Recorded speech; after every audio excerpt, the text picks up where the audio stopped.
Imagine a crowded medieval marketplace. Merchants shout, children chase stray dogs, and at the center of it all, a woman walks with iron locked around her head. Bells jingle from the sides of the cage, announcing her shame with every step.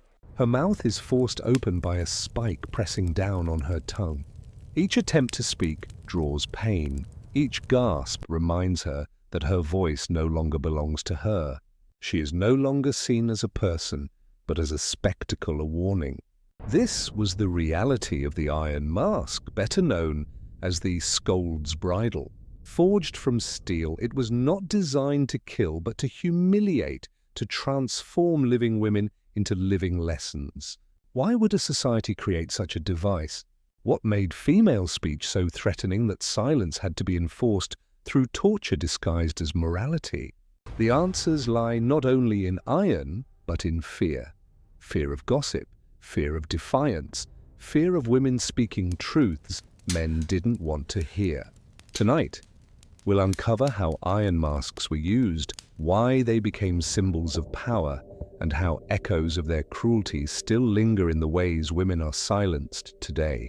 To understand why medieval societies built iron masks to silence women, we must first step into a world where speech itself was power and where women's voices were seen as dangerously disruptive.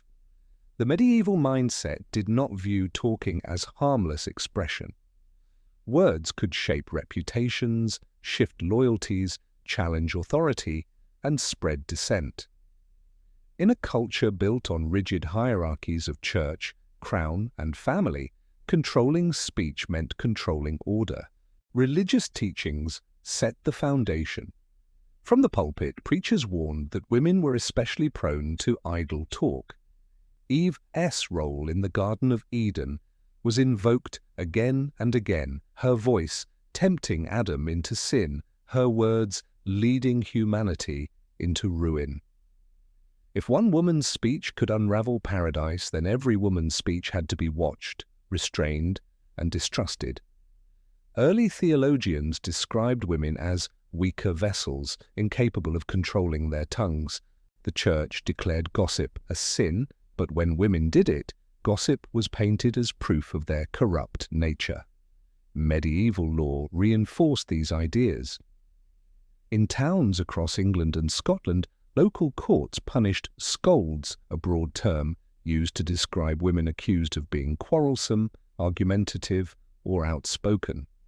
The label had no clear definition. Any woman who raised her voice, challenged a husband, or embarrassed a magistrate could be branded a scold. Men, too, might insult or brawl, but their speech was dismissed as hot-tempered or spirited. Women's speech, by contrast, was criminalized. This gendered double standard meant that what was tolerated in men became punishable in women. Communities, especially small villages, treated gossip as more than annoyance. Words could disrupt marriages, stir suspicion of witchcraft, or call into question paternity and inheritance. Inheritance was sacred. Land, wealth, and power depended on secure bloodlines. A rumor about infidelity, whether true or false, threatened not only reputations but property rights. Women's tongues, therefore, were framed as potential weapons capable of destabilizing entire social systems. Controlling speech became a form of protecting economic and political stability. The cultural anxiety around women's voices was also tied to fears of disorder. Medieval society prized harmony, hierarchy, and obedience. A woman who argued publicly, criticized authority, or mocked her husband disrupted this delicate order. Chroniclers often described such women in animalistic terms: hens clucking, dogs barking, serpents hissing. The language dehumanized them, reinforcing the idea that their words were noise rather than reason. By portraying women as naturally prone to verbal excess, society justified extreme measures to keep them silent. Literature and popular culture spread the stereotype further. Plays, poems, and ballads caricatured the nagging wife or the quarrelsome widow as comic figures. Audiences laughed at their sharp tongues, but beneath the humor lay fear. Jests about women who It could not be quiet, normalized the idea that scolding was a problem to be fixed. Far from harmless entertainment, these cultural depictions fueled real punishments. When a woman was locked into an iron bridle, the crowd laughed and jeered, echoing the same ridicule found in plays. The boundary between theatre and justice blurred. The irony was that women's speech was often one of the few tools they possessed. In societies where legal, political, and economic power was denied them, words became weapons of survival. Gossip shared knowledge, warnings, and solidarity. Complaints exposed corruption, cruelty, or infidelity. Storytelling passed down traditions and healing practices. In many ways, women's voices were threads holding communities together. Yet those same voices were twisted into evidence of disorder, turning survival into sin. Fear of women's voices was not confined to the household. It extended into religious and political spheres.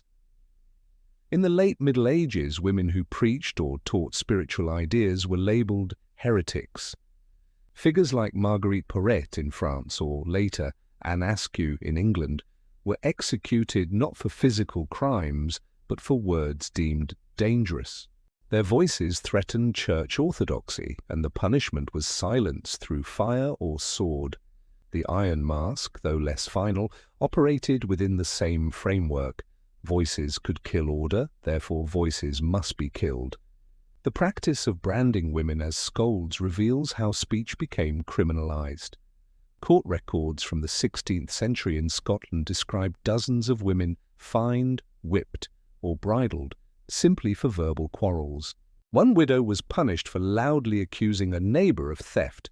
Another woman faced humiliation for mocking a town official. Their words were not lies proven in trial, but challenges to authority. In each case, the crime was not theft or assault, but speaking in a way deemed unacceptable. The iron bridle was thus not only a punishment, but a tool of erasure. It transformed women into silent bodies, stripping them of their most basic form of power. This fear of speech also intersected with the rising panic over witchcraft. By the 15th century, women accused of sorcery were often described first as quarrelsome or outspoken. Their words, whispered spells, or loud complaints marked them as suspicious. Once branded witches, their voices became evidence of dealings with the devil.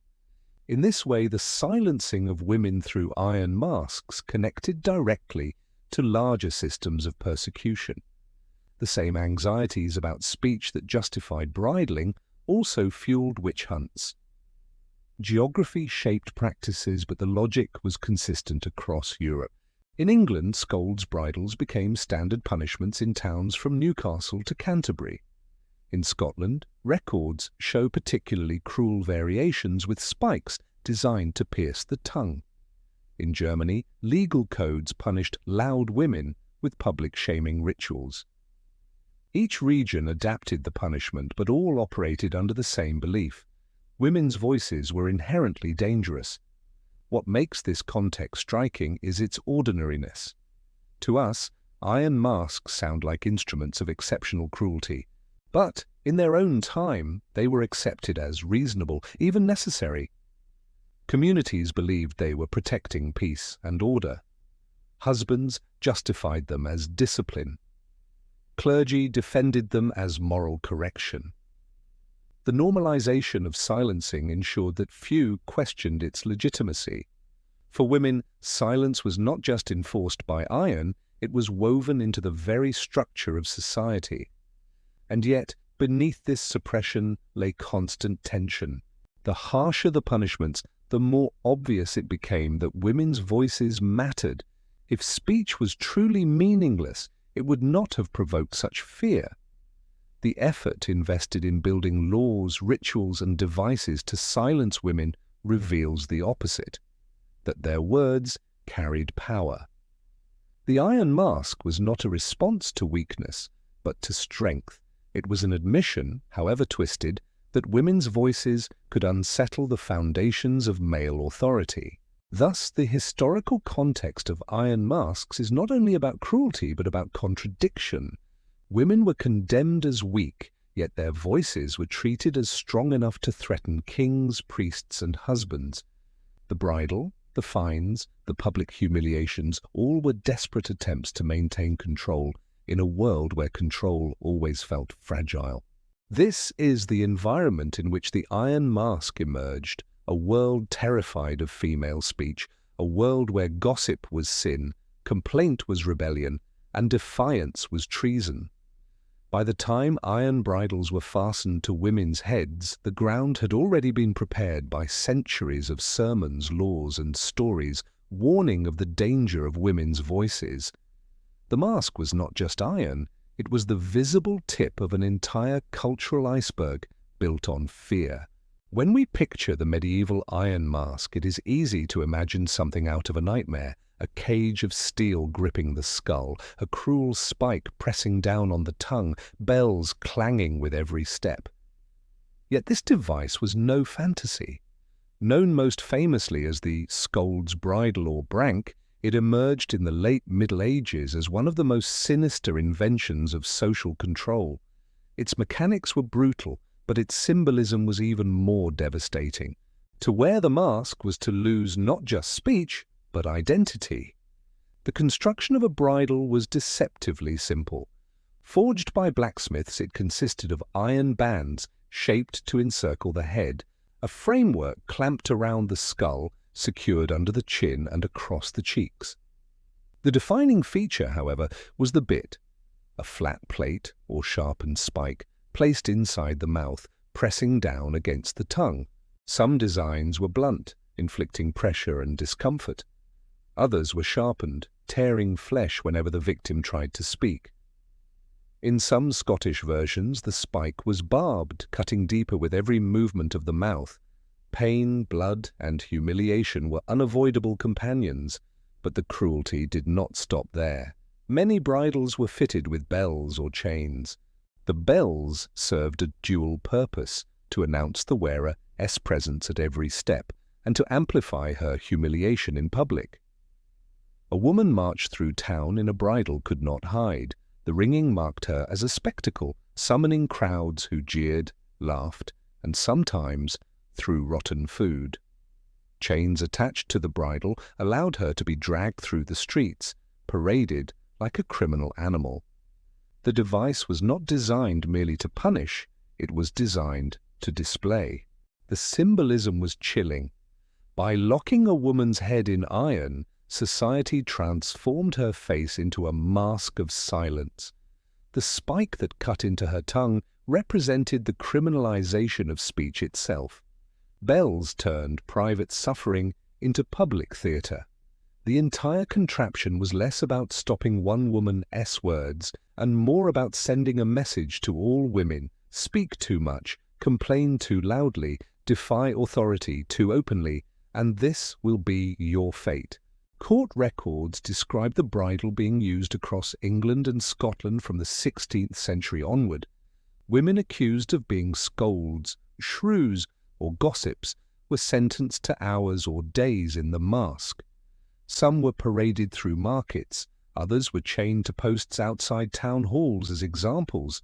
The punishments were rarely about actual crimes. Instead, they punished behaviors considered disruptive: nagging husbands, mocking officials, or spreading rumors. These were not violent acts, but verbal ones, yet they carried consequences as severe as physical offences. Cases highlight the cruelty vividly. In Edinburgh, a widow accused of disturbing the peace in church was locked in a bridle and chained outside the building, forced to endure ridicule from her neighbours. In Newcastle, records show a woman gagged with a brank for criticising a magistrate's judgment. In both instances, the punishment was less about justice and more about asserting authority. The bridle silenced not because words were false, but because they were inconvenient. The design of some masks also carried grotesque creativity. One version, shaped like a pig's face, mocked the wearer, equating her speech with animal noise. Another bore demonic engravings, branding the victim as possessed or sinful. These embellishments reveal how punishment was not only functional, but theatrical. The mask became a stage prop in a performance of power where humiliation mattered as much as pain. The symbolism extended beyond the individual. In patriarchal households, the bridle reinforced male dominance, warning wives that disobedience would not be tolerated. In towns, it reinforced civic order, showing communities that dissenting voices could be silenced at will.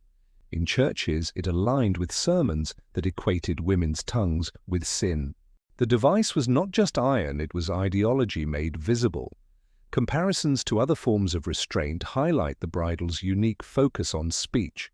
Stocks and pillories immobilized the body. Whips scarred the flesh. But the bridle attacked expression itself. It criminalized the act of speaking, reducing language to lacerations on the tongue. This made it particularly insidious. While other punishments targeted deeds, the bridle targeted words, the very means by which women could resist, complain, or assert themselves. Some scholars debate how frequently bridles were used, arguing that many surviving examples in museums were ceremonial or rarely applied. Yet whether common or not, the impact of their existence was undeniable. The possibility of being bridled was enough to terrify. The myth amplified the reality, ensuring that even women who never saw a mask firsthand knew of its threat. Fear functioned as a silent enforcer, extending the bridle's reach beyond those who wore it. The bridle also reveals much about medieval and early modern attitudes toward shame. Punishments were often public, turning justice into theater. The mask exemplified this, transforming private defiance into communal entertainment. Crowds were not passive observers, they were participants, laughing, mocking, sometimes pelting the victim. The bridle created not only silence but spectacle, reinforcing collective norms through shared cruelty. Symbolically, the mask inverted the meaning of the face. Normally, the face expressed identity, voice, expression, individuality. Locked in iron, the face became anonymous, mechanical, stripped of humanity. The wearer ceased to be a person and became a warning sign. This dehumanization was the ultimate goal. By erasing individuality, the bridle reinforced the belief that women's identities were secondary to their roles as obedient wives, daughters, and subjects. The religious symbolism deepened the cruelty. Some bridles were inscribed with crosses or prayers, framing the device as a tool of moral correction. Priests sometimes justified its use as a means of purging sin, equating silence with virtue. This sanctification turned torture into righteousness, disguising brutality as spiritual discipline. In reality, it was control disguised as morality, violence sanctified by faith. The bridle's legacy lies not only in its mechanics but in its message. It reveals a society where speech was power, and power in the hands of women was intolerable. By silencing individuals, the mask silenced communities. By criminalizing words, it criminalized resistance. And by turning faces into cages, it turned identity itself into a crime. Today, when we see an iron bridle behind glass in a museum, it is easy to view it as a relic of barbarism, something alien to our modern world. But its symbolism remains hauntingly relevant. The mask reminds us that silencing does not always require iron. It can be achieved through ridicule, harassment, censorship, or fear. The mechanics may have changed, but the symbolism endures. Silence remains a weapon of control. In the end, the iron mask was more than steel strapped to a head. It was a philosophy made visible. It declared that women's words were dangerous, that silence was safety, that obedience was survival.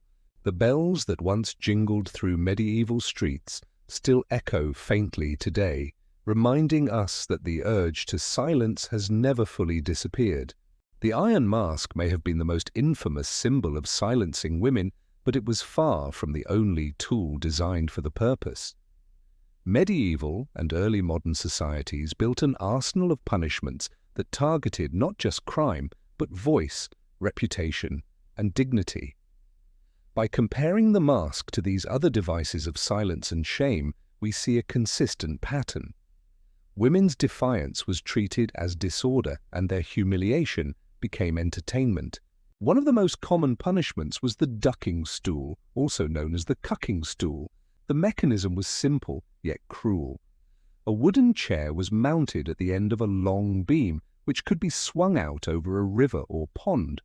A woman accused of gossip, witchcraft, or disruptive behavior would be tied into the chair. With the crowd gathered, she was dunked repeatedly into cold, filthy water. Sometimes the process was repeated until she confessed, fainted, or drowned. Like the bridle, the ducking stool punished words rather than deeds. It transformed alleged gossip into a public spectacle of splashing, jeering, and fear. Closely related was the cucking chair, placed not over water, but in a public square. Women labelled as scolds or adulteresses were strapped into the chair and displayed for hours, subject to insults and pelting from the crowd. The humiliation was the punishment. Unlike thieves in stocks or men whipped for fighting, women in cucking chairs were punished not for physical harm, but for speech, suspicion, or perceived disobedience. Public pillories and stocks were also used across Europe, confining offenders in wooden frames while passers-by mocked and threw refuse. While both men and women could face the stocks, the punishments diverged in symbolism. For men, stocks usually signaled theft or fraud. For women, they often signaled shame. Painted signs marked them as adulteresses, gossips, or witches. The same apparatus carried different meanings depending on gender, reinforcing stereotypes that female offences were rooted in sexuality or speech. Another form of punishment was charivari or rough music, a ritual of communal humiliation. When a woman was accused of dominating her husband or gossiping too much, neighbours would gather outside her home, banging pots, shouting insults, and sometimes parading effigies of her through the streets. The ritual forced her into silence, not through iron, but through noise. The community itself became the mask, drowning out her voice with clamour. The whipping post also had gendered variation. While both sexes endured lashes for crimes, women were often stripped to the waist, adding sexual humiliation to physical pain. The punishment was not just about correction, but about making female bodies into warnings. The link between shame and spectacle recurred again and again. Comparing the bridle to these punishments reveals important contrasts. The ducking stool inflicted terror through water. The stocks immobilized. The charivari used ridicule. But the bridle was unique in its precision. It attacked the very organ of speech, the tongue, turning words into wounds. Where other punishments silenced indirectly, the mask silenced literally. It declared speech itself a crime. Even outside Europe, cultural parallels appear. In parts of colonial America, ducking stools were transported across the Atlantic and used against women accused of gossip or witchcraft. In Japan, women who defied husbands could be paraded with signs describing their offences. In India, public shaming rituals marked women with blackened faces or shaved heads. While the methods varied, the logic remained constant. Female disobedience was punished not by execution, but by humiliation, transforming shame into a weapon of control. Punishments for men, by contrast, emphasized violence or restitution. Thieves lost hands, traitors were executed, debtors rotted in prison. Their punishments, while brutal, usually acknowledged concrete acts. Women's punishments addressed reputation, sexuality, and speech. They were less about justice than about reinforcing social roles. By humiliating women publicly, society reminded all onlookers of the boundaries of acceptable behavior. The rituals surrounding these punishments also mattered. Communities treated them as festivals. People skipped work to watch dunkings, brought children to jeer at bridled women, or prepared rotten food to throw at those in stocks. Musicians sometimes played drums or horns to heighten the spectacle. These were not somber exercises in justice, but carnivals of cruelty where humiliation bonded the crowd. In this sense, the devices were as much about the audience as the accused. Symbolically, each device attacked a different aspect of identity. The bridle attacked speech, the ducking stool attacked dignity through water and fear. The cucking chair attacked status by displaying women as powerless. The stocks attacked bodily freedom, while charivari attacked the home itself. Taken together, they formed a web of punishments, ensuring that women could be silenced in every sphere: voice, body, household, and community. The differences in targeting are striking. While men's punishments focused on deterring crime, women's punishments focused on enforcing obedience. A man might be whipped for theft, but return to society with his role intact. A woman paraded in a bridle or dunked in a pond carried humiliation long after the punishment ended. Shame, not scars, was the lasting wound. In patriarchal societies, that shame served as a constant reminder to conform. The comparisons also reveal a theme of inversion. Many punishments symbolically inverted the offense. A woman accused of gossip was gagged. A wife accused of dominating her husband was paraded with a rope, led like livestock. An adulteress was stripped to erase the allure of her sexuality. Punishment mirrored offense in twisted ways, turning accusations into theatrical demonstrations of control. The iron mask fits perfectly into this system. It combined humiliation, pain, and spectacle, making it both punishment and performance. Its uniqueness lay in its brutality of focus, silence made physical, but it was part of a continuum, one among many devices society used to discipline women into obedience.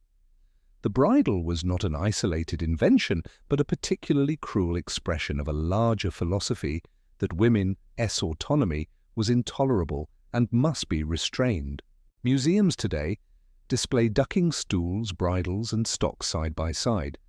Visitors recoil at their brutality, but their coexistence tells an important story. These devices were not aberrations, but ordinary instruments of justice. They were normalized, sanctioned by courts, and embedded in communities. Together, they reveal a culture where cruelty and humiliation were not only accepted, but celebrated as necessary to preserve order. And while the devices themselves are silent now, their echoes remain. The ducking stool is no longer swung over rivers, but women still endure public ridicule online. The cucking chair is no longer placed in markets, but reputational shaming thrives in tabloids and gossip columns. The bridle is locked away behind glass, but women are still told to hold their tongues or risk backlash. The forms have changed, but the function is disturbingly familiar. Thus, by comparing the iron mask to other devices of silence and shame, we see its true meaning. It was not an isolated cruelty, but part of a system designed to suppress women through spectacle. Whether in water, wood, or iron, the goal was always the same: to transform voice into silence, autonomy into obedience, and individuality into shame. When we encounter an iron mask in a museum today, its cold metal gleaming beneath glass, we are struck with horror. How could societies once lock women into such cages? Yet the legacy of these devices is far more complex than their iron frames suggest. The bridle, the ducking stool, the cucking chair, some were used in practice, others exaggerated, and still others invented entirely in later centuries. Their reality and their myth have become intertwined, creating a cultural memory where fact and fiction blur into one haunting lesson. Women's silence was not just enforced, but celebrated. By the 18th and 19th centuries, collectors, antiquarians, and later museum curators were obsessed with medieval cruelty. Chastity belts, iron maidens' bridles, all were displayed as proof of a barbaric past. The irony is that many of these objects were fakes or heavily reconstructed. Surviving bridles do exist from the 16th and 17th centuries, but the number multiplied in Victorian collections as replicas were forged to satisfy a hungry audience. Tourists wanted to gasp at the bizarre, to imagine women paraded in spikes and chains, curators obliged, blending real artifacts with theatrical inventions. The Iron Maiden is the most famous example of myth overtaking reality. Though no medieval records describe its use, 18th-century showmen assembled one from unrelated parts and presented it as authentic. The image of a spiked coffin crushing victims became one of the most iconic symbols of medieval brutality, even though it never happened. The bridle, unlike the Iron Maiden, did exist, but its use may have been less widespread than popular imagination suggests. Still, its legend grew, folded into the same narrative of medieval sadism. The fascination reveals as much about later centuries as about the Middle Ages themselves. Victorians, for example, were obsessed with sexuality and control. Displaying chastity belts or bridles allowed them to project cruelty onto the past, while secretly indulging in fantasies of domination. They shook their heads at barbarism while lingering over the details. The museum display was both condemnation and titillation. In this way, the myth became as powerful as the artifact itself. For women in the 19th century, the myths carried real consequences. As debates about women's rights emerged, opponents often cited history to argue that female independence led to chaos. The image of the scold bridle served as a reminder, implicit or explicit, that societies had always needed ways to keep women in check. Even as actual devices gathered dust in cabinets, their symbolic power reinforced resistance to change. Cultural memory is rarely tidy. Folklore and rumor embroidered the history of the bridle until it became larger than life. Stories circulated of witches gagged with bridles, of adulteresses dragged through towns, of entire villages gathering to mock scolds. Some tales were true, others exaggerated, and many impossible to verify. Yet the repetition ensured the device lived on, long after its use declined. To this day, ghost tours in Edinburgh or York tell lurid tales of women silenced in iron masks, their cries echoing down cobbled streets. Whether or not every story is factual matters less than the fact that people still believe them. This persistence raises a question: why do we cling to these images of cruelty? Part of the answer lies in our fascination with darkness. Tales of torture and punishment capture attention because they horrify. But another reason is power. Remembering women silenced in masks reinforces an unspoken warning: speak too loudly and society will find ways to shut you down. Even when framed as history, the story carries moral weight in the present. The legacy also lies in how the devices are framed. Museums often present them with minimal context, allowing visitors to marvel at the cruelty without grappling with its meaning. A bridle behind glass looks like a relic of barbarism, but without explanation, it is reduced to spectacle. The deeper truth that it represented fear of women's voices, that it criminalized defiance, often goes unexplored. In this way, the myth of medieval cruelty overshadows the lived reality of women who endured humiliation for speaking out. Writers and filmmakers continue to revive the imagery. Historical dramas show women gagged in bridles. Novels reference chastity belts and iron maidens as shorthand for oppression. Even when scholars debunk myths, popular culture resurrects them because they are so visually striking. The image of a woman silenced with iron has become a cultural shorthand, instantly legible even to audiences with little historical knowledge. The mask is not just history, it is metaphor, and metaphors are powerful. The bridle stands not only for the literal silencing of women in the past, but for the figurative silencing that continues today. Its legacy is invoked in feminist writing, in art installations, in protests. Modern artists have reconstructed bridles to highlight ongoing struggles against censorship and harassment. In these contexts, the device becomes a tool of remembrance and resistance. It reminds audiences that what once was physical is now psychological, but the struggle is the same. There is also the danger of romanticizing cruelty. Just as Victorians blended condemnation with voyeurism, modern audiences risk consuming these stories as entertainment. True crime enthusiasts, horror fans, and dark history channels thrive on tales of torture. The line between learning and indulging is thin. When we shudder at the iron bridle, we must ask, are we recoiling at injustice, or are we fascinated by it? This tension is part of the device's legacy. It continues to provoke, disturb, and attract centuries after its use. Myth and reality cannot easily be separated. Some bridles are genuine, others forgeries, but both tell us something important. The genuine artifacts reveal how societies institutionalized control. The forgeries reveal how later generations projected their own anxieties onto the past. Both are valuable not as instruments of justice, but as instruments of memory. They show that silencing women has always been considered not only necessary, but narratively powerful. The cultural memory of iron masks also reflects broader patterns of historical distortion. Just as the Iron Maiden was invented to make the medieval world look cruel, bridles have been exaggerated to highlight patriarchal oppression. Yet exaggeration does not cancel truth. Even if only a fraction of the tales are accurate, the fact remains. Real women wore these devices, real tongues were cut, real humiliations endured.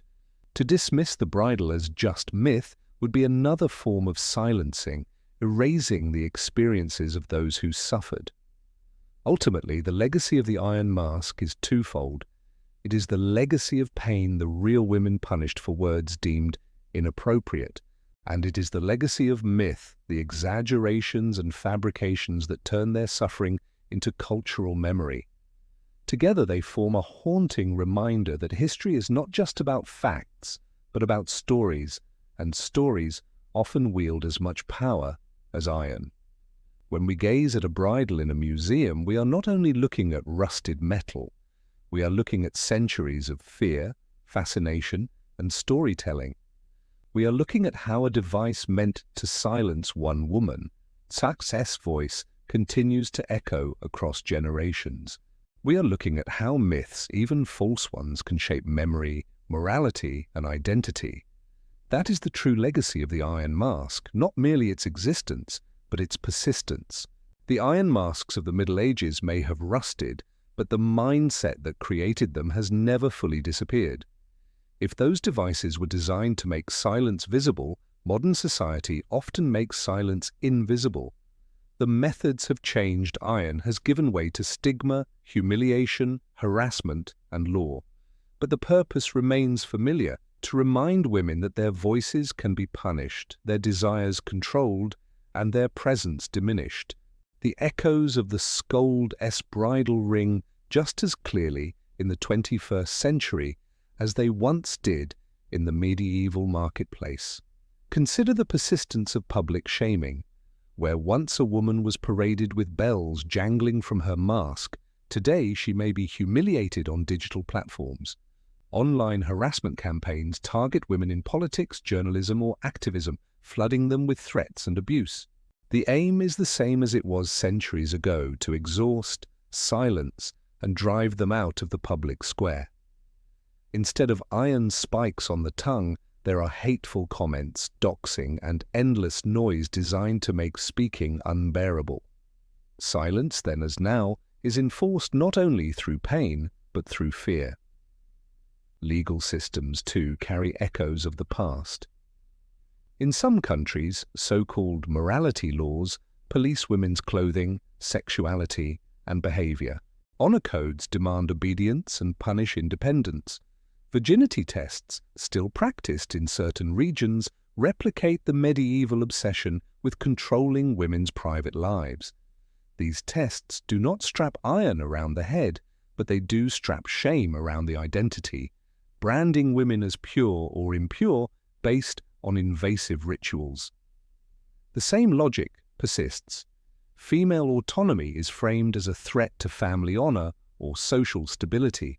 Even in more liberal societies, subtler forms of silencing remain. Women in workplaces who speak assertively are often labelled aggressive or shrill, echoing the old accusations of being scolds or nags. A man who raises his voice is passionate. A woman who raises hers is disruptive. This double standard is a linguistic bridle, invisible but powerful. It conditions women to soften their tone, to apologize for their authority, to self-censor. No chains are needed. The fear of backlash becomes the mask. The persistence of cultural stereotypes shows how deeply embedded these patterns are. Media portrayals of outspoken women often recycle old caricatures: the nagging wife, the domineering mother, the gossiping neighbor. These are the modern descendants of the scold and the shrew, characters used for centuries to ridicule female speech. Though the stage has changed from medieval theatre to sitcoms and memes, the underlying message is the same. A woman who talks too much is dangerous, laughable, or unworthy of respect. The modern legacy of the Iron Mask also emerges in how violence against women's voices intersects with power. Female whistleblowers, activists, and leaders are often punished not for actions but for speaking truth. Consider the women who expose harassment in workplaces or corruption in governments. They face retaliation, character assassination, or career destruction. Like their medieval counterparts, their words threaten established hierarchies, and so systems are mobilized to silence them. The mechanics differ, but the symbolism is unchanged. A woman who speaks becomes a woman who must be stopped. The parallels are particularly haunting in the realm of sexual control. Medieval chastity belts may have been exaggerated, but the cultural impulse to police sexuality is not myth. Today, laws in some regions restrict reproductive rights, access to contraception, or the ability to choose one's partner. These restrictions echo the same fear that desire outside male authority is destabilizing. Where the chastity belt claimed to lock the body, restrictive laws claim to lock the future. Both function as tools of containment disguised as morality. Yet, reflection also requires acknowledging progress. Modern societies, at least in many regions, have built legal protections against the physical punishments once common. Women cannot be legally gagged, bridled, or paraded. The very idea of such devices horrifies us precisely because they violate norms of human rights. Education, activism, and law have dismantled much of the machinery of physical silencing. Women's movements across the globe have amplified voices that once would have been shackled. This progress is real, hard-won, and worth defending, but progress does not mean victory. The silence of the past has transformed rather than vanished. Where once shame was hammered into iron, it is now woven into expectations. Women who rise in politics are interrupted more often than men. Women online face harassment at rates vastly higher than men. Women who speak against cultural traditions are branded traitors or outcasts. The bridle has shifted shape, but it has not disappeared. The symbolic power of the Iron Mask makes it especially relevant today. It reminds us that silencing has always been about more than words. It is about erasing identity, enforcing obedience, and preserving hierarchies. When we look at a bridle in a museum, we should not see it only as a relic of cruelty, but as a mirror reflecting ongoing struggles. The mask is history, but it is also metaphor, and metaphors do not rust. Modern artists and activists have begun reclaiming this symbolism. Exhibitions recreate bridles not to terrify, but to provoke conversation about censorship, harassment, and gendered silencing. Protesters use the imagery of gags and masks to highlight how women are still told to hold their tongues. By turning the device into art, they strip it of its power to intimidate and instead transform it into a call to resist. In this sense, the legacy of the mask is not only oppression but also resilience. And resilience is perhaps the most important modern reflection. For every woman silenced, countless others have refused to be. Medieval women whispered knowledge to one another despite bridles. Early modern women wrote under pseudonyms or in secret, their words surviving despite censorship. Today, women speak through books, screens, and platforms that reach global audiences. Every act of speaking in defiance of ridicule or harassment is an act of dismantling the mask. The conclusion is both sobering and empowering. The Iron Mask teaches us that silencing is never just about one device or one era. It is a recurring strategy of control, resurfacing in different forms across centuries. To study its history is to recognize patterns that still shape our present. But it also teaches us that silence is never absolute. Locks rust, myths unravel, voices return. When we ask why women were silenced with iron masks in medieval times, we are also asking why women are silenced today online, in workplaces, in legislatures, in families. The answer is the same, because their voices challenge power. And the solution is the same too, to speak anyway, to resist, to remember that every word is a key. The iron bridle may hang lifeless in a museum, but its bells still echo in the digital mobs, the moral laws, the stereotypes, and the backlash against women who dare to speak. To hear those echoes is not to despair, but to remain vigilant. Because the story of silencing is not finished, and the responsibility to resist it belongs to us all.